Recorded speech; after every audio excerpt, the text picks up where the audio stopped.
வணக்கம் சகோ, இது உங்கள் டிஎஃப் தமிழ் மூவி டைம். இன்றைக்கி ஆக்டர் தமன்னா நடிப்பில் ரிலீஸ் ஆன ஒடிலா 2 அப்படிங்கிற தெலுங்கு படத்தை பற்றி தான் பார்க்க போகிறோம். ஃபஸ்ட்டு ஒடிலா 2 அப்படிங்கிற இந்த படத்துடைய கதை என்னன்னு பார்த்துடலாம். ஒடிலா அப்படிங்கிற கிராமத்தில் திருப்பதி அப்படிங்கிற ஒரு கேடு கெட்ட ஒருத்தன் அந்த ஊரில் புதுசாக கல்யாணம் ஆகிற பொண்ணுங்களை ராத்திரி அன்னைக்கு கடத்திட்டு வந்து ரேப் பண்ணி கொலை பண்ணுறான். இதை அவன் வாடிக்கையாக வச்சுட்டு இருக்கான். இதே மாதிரி நிறைய கல்யாணமான பொண்ணுங்களை கடத்திட்டு வந்து இவன் கொலை பண்ணியிருக்கான். ஆனால் இதெல்லாம் யார் பண்ணுறாங்க அப்படின்னு அந்த கிராமத்தில் இருக்கிற மக்களுக்கு தெரியலை. ஆனால் திருப்பதியோட ஒய்ஃப் திருப்பதி இந்த மாதிரி பண்ணுறான் அப்படின்னு தெரிஞ்சுக்கிட்டு திருப்பதியோட தலையை வெட்டி கொலை பண்ணுறான். இப்போ திருப்பதியை கொலை பண்ணதுக்காக திருப்பதியோட ஒய்ஃப் ஜெயிலுக்கு போயிடுறா. இது வரைக்கும் ஊருக்கு தொந்தரவாக இருந்த திருப்பதி செத்துட்டான் அப்படின்னு மக்கள் எல்லாம் நிம்மதியாக இருக்க, இவ்வளோ தப்பு பண்ண அந்த திருப்பதிக்கு நம்ம ஏதாவது தண்டனை தரணும் அப்படின்னு ஊர் மக்கள் எல்லாரும் ஒன்று சேர்ந்து செத்து போன திருப்பதியோட உடம்புக்கு அவனுடைய ஆத்மா சாந்தி அடையக்கூடாது அப்படின்னு வித்தியாசமான சடங்கு பூஜையெல்லாம் பண்ணுறாங்க.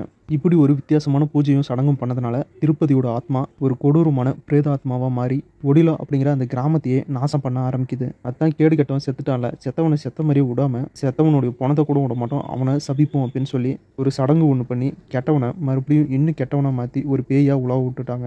இப்போ அந்த கொடூரமான திருப்பதியோட ஆத்மா ஒடிலா அப்படிங்கிற அந்த ஊர் மக்களை ரொம்பவே கஷ்டப்படுத்துது. எப்போ யார் சாவாங்க அப்படின்னு தெரியாமல் வாழ்ந்துட்டு இருக்க ஊர் மக்கள் சிவானை வழிபடுற அகோரிகளுடைய சிவசக்தியா இருக்கிற தமன்னா அவர்களை தேடி போகிறாங்க.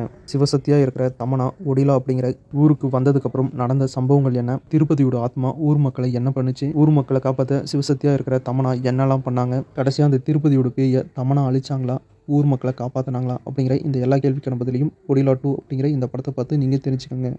படத்துடைய கதையை பொறுத்த வரைக்கும் ரொம்ப வித்தியாசமாக யோசித்து டைரக்டர் எடுத்திருக்காரு.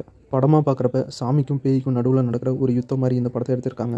சுருக்கமாக சொல்லணும்னா, உங்களுக்கு டைரக்டர் சுந்தர்சியோட அரண்மனை படங்கள், சின்ன வயசில் பார்த்த அம்மன் படங்கள், அம்மன் பாளையத்தம்மன் அந்த மாதிரியான படங்கள்லாம் உங்களுக்கு பிடிக்குன்னா அந்த மாதிரியான ஒரு கான்செப்டில் தான் இந்த படத்தையும் எடுத்திருக்காங்க. அதனால் அந்த படம் பிடிக்குன்னா இந்த படமும் உங்களுக்கு கண்டிப்பாக பிடிக்கும். டோட்டலாக சொல்லணும்னா ஒடிலா 2 அப்படிங்கிற இந்த படம் ஒரு தடவை ட்ரை பண்ணி பார்க்கலாம் அப்படிங்கிற படமாக இருக்குது. படத்தில் சில 18+ காட்சிகள் வருது. அதனால் ஃபேமிலியோட பார்க்கலாமா வேணாமா அப்படிங்கிறத நீங்கள் தான் முடிவு பண்ணணும். இந்த படம் இப்போ ஹிந்தி, தமிழ், தெலுங்கு லாங்குவேஜில் ரிலீஸ் பண்ணியிருக்காங்க. செக் பண்ணி பாருங்கள்.